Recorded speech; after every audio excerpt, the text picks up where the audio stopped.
cover a range of areas including sports science, social sciences and humanities related to sport and physical activity, clinical exercise science, and also active living. Our vision is to be a world-leading research institute in sport, exercise and active living. One of our particular strengths is in biomechanics, and particularly in the area of gait and trips and falls. And this is particularly important for older adults, not only in Australia, but in Japan, and indeed for the entire Western world as well, because this is a major problem with the increase in the number of ageing individuals and the implications of trips and falls in older people through hospitalisation and even death. So anything that we can do to work with older people to get them more physically active, to increase their strength, and also to prevent trips and falls will have very important impacts on society in Japan as well as Australia. Victoria University prides itself on our close interactions with industry and community, and in fact all of our research programs are very heavily oriented towards having a real impact on society. For example, in sports science, through our partnerships with elite sporting organisations in Australia, including the Australian Institute of Sport, and also globally as well, such as the Real Madrid Foundation. We're working closely with sports to make sure that our sports science has real impact. We work closely with our local hospitals and community organisations, in particular to get older people active. And this ensures that our work in the laboratories translates through to society, and this is the importance of research when we can have a real impact on people in their day-to-day lives. Our researchers at Victoria University ISEAL, Dr. Han Nagano and Professor Razul Beg, have been highly and actively engaged in understanding trips and falls, particularly in older individuals, for many years.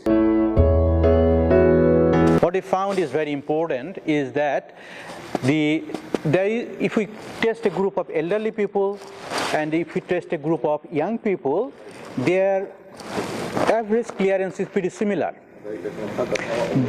But the important thing is that in the elderly, there is a high variability. They vary their toe quite a lot. Okay, so that's why they are at more risk of tripping compared to the young people. And they've been instrumental in coming up with this new design for insole for shoes for older people. The purpose of this is to try and reduce the incidence of trips and falls.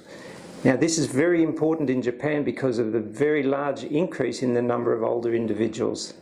This insole, what it will do is, it will lift the foot at the middle of the swing phase.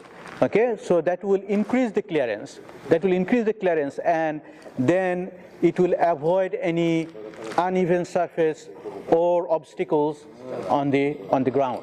The second most important thing of this insole is that, people with elderly people, they have got balance problem. They're unbalanced. Okay, so what the insole does is that it increases their balance.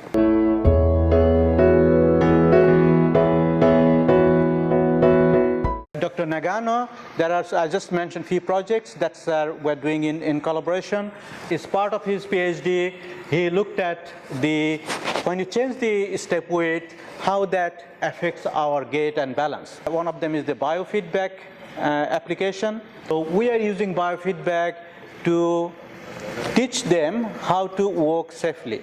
We are doing that project in collaboration with hospitals here, particularly Austin Hospital Physiotherapy Department. 皆さんこんにちは。私は長野花津です。私は2012年から ISEAL という研究機関で働いています。いきなりこのようなものが出てきて驚かれたかと思いますが、私たちバイオメカニクスの研究をするときに必ずこのような骨の動きであったり、関節の形であったり、人体であったりというものを熟知している必要があります。そのために、いつも研究室にはこのようなスケルトンが一緒にいて、研究者たちは常にこのスケルトンと向き合うことで研究を重ねています。今回は転倒予防インソールということで、この部分を徹底的に分析してインソールを作り上げました。